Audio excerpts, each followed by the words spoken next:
and we're still trying to replace this main drive belt here. For anybody who hasn't seen part 1, this drive belt here was the drive belt, but it's completely shattered. It broke into 2, so I'm replacing it with this new one here.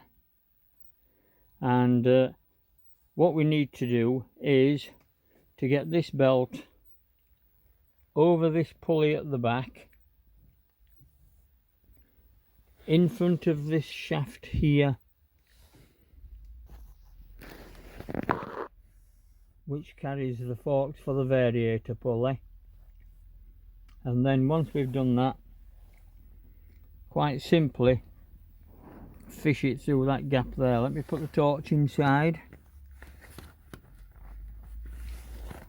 That's made a big difference. There we go.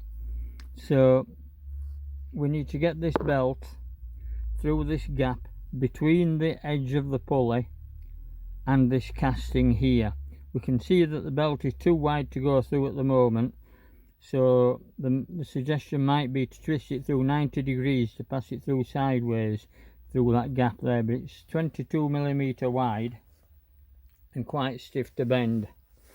So let's just have a look at a scenario that we're working on at the moment. And if we go to our model over here, let's go and have a look at the model.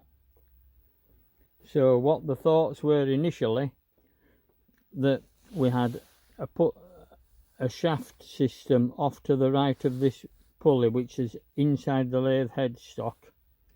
And the idea was that if this were our belt, we would fish it over the motor pulley at the back, fish it down the side of this pulley here,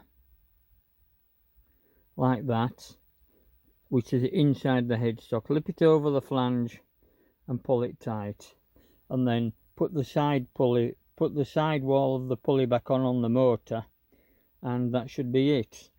But what we've discovered on my lathe is that in addition to this shaft going out to the right here, there's also another shaft going off to the left.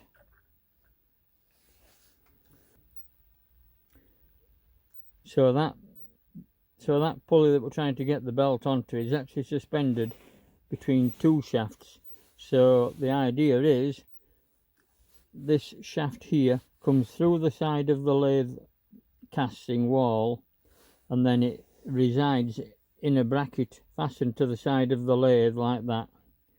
And I'm trying now to remove this bracket.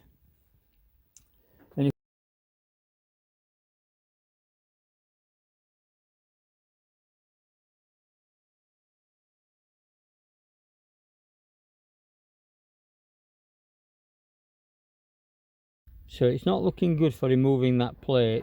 So we've decided now, Malcolm and myself, because I brought Malcolm round to help me because it's becoming a 2-man job, I feel. And we've decided that this gear train needs to be removed to have any possibility of actually knowing what this thing is that's down there. So that's the next step. We're going to try and remove these gears, and the way we do that, we undo the bolt, and then we can undo the bolt that's in the end. Then we can slide this collar that's got a slot in it down the shaft of that bolt, and that then comes off, and then the gear has got a larger hole in the middle of it, and that gear just slides off then. Says he, nothing is ever simple. So it's going to be a 2-handed job in any event to get these off. But these gears now, if we look at that, now we've removed that large collar, the size of the... So looking at this again now, we've had a further look. This isn't going to be as simple as we first thought. I thought this gear would come off, and then the next set of gears would come off, etc, etc, and work our way back to the edge of the headstock here. But in actual fact, some of these gears are going to have to come off in pairs, i.e. the 2 bottom ones, which is the first pulley we need off, is also the last pulley that we need off that's blocking this plate, because them two are moving together.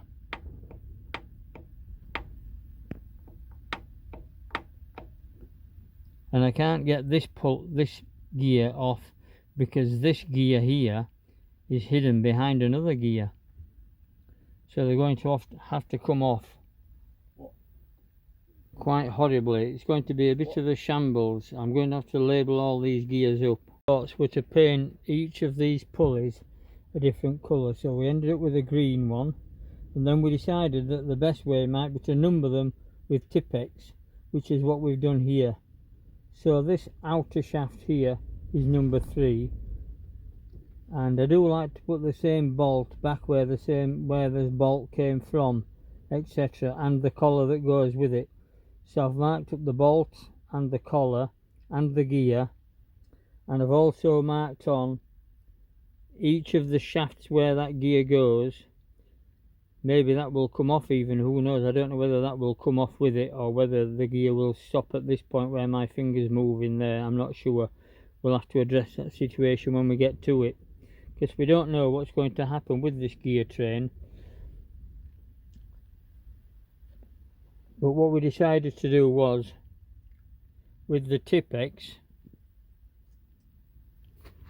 we could use the little dabber to dab on different numbers onto each of the cogwheels and the shafts.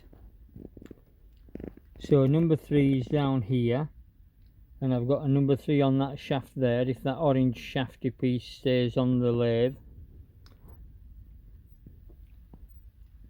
The gear in the middle there, that's number 2, and again down the back of there I've marked up 2 on its shaft.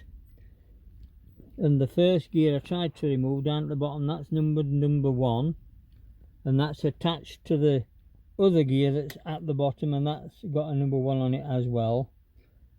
And I've managed to get in there and put a number 1 on the shaft that goes into the lathe head, we think. So we'll see what bits come off as we dismantle it, but that's the way I've done it. I've numbered each of the bolts and the collar and the gear, and hopefully the stub where that gear fastens to, so we'll know what direction they all fit in when it comes to putting them back on. So let's see how we go with that. So as we can see now, I've removed a couple of the bolts, but just to make things more exciting, when I've come to try and undo this bolt here, the whole gear train starts to turn. So now I need to stop the gear train turning so I can take this bolt out of here, and which will hopefully allow me to remove the gears. So I found, but if I put my hand onto these 2 gears at the top here, the 2 which are opposing each other there, I can hold them hard enough to stop that gear train moving while I undo that bottom bolt there. That's what I did, and I've taken the bolt out and removed the collar. Now I'm going to try and remove the gears. So I'm still fighting shy of removing these gears, to be fair. And what I've noticed now is, now that I've managed to pull this one slightly forward a little bit, I have got better access to this plate here. So I'm going to inspect and see whether I can remove that plate without actually removing these gears on their shafts. So now with these pulleys moved slightly forward, we can actually get to see this a little better. I'm not quite sure what's happening with that. I'm sorry these videos are a little bit repetitive clips, but I'm just trying to show you things as I'm discovering it, as I'm taking it apart. But this plate is slightly shaped. It's not a square or oblong shape. It is slightly shaped on the release side down there. So it does actually, I'm not sure I can quite catch it, but it should actually come clear of the gears at that. If I could just pull that out now, that would be brilliant. but it doesn't seem the case at the moment. I'm not sure what's holding it, but looking at that, this plate now would actually come clear behind these pulleys. It would actually pass them by. Now my friend Malcolm did notice that there is some kind of a screwdriver slot just on this face of this collar here, that where the screwdriver's pointing, between this plate and the front face of that, just there is a slight slot where a screwdriver would fit, but we don't know what that slot is for. But I'm just pointing that out to you that we can see it at this point. It may become relevant later.